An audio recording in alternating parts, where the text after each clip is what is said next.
అందరికి. రే బాలాజీ, ఆ రోజు మనం ప్రైవేట్ సాంగ్ అయితే తీసినాం కదరా, మన వాళ్ళకి అందరికి చెప్పాలి కదా ఏ సాంగ్ ఎక్కడ వస్తుందని చెప్పేసి. హాయ్ ఫ్రెండ్స్, మా వాళ్ళకి అయితే కొద్దిగా సిగ్గు అనమాట.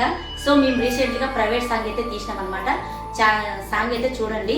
సో సాంగ్ అయితే చాలా చాలా బాగుంటుంది అనమాట. సో ఈ సాంగ్ వచ్చేసి బాలాజీ రేవల్లి అనే ఛానల్ అయితే వస్తుందన్నమాట.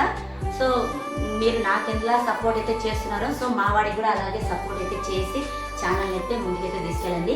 ఇంకా సాంగ్ అయితే చాలా చాలా బాగుంటుంది అనమాట. సో అందరైతే చూసి అందరు సపోర్ట్ చేస్తారని చెప్పేసి అనుకుంటూ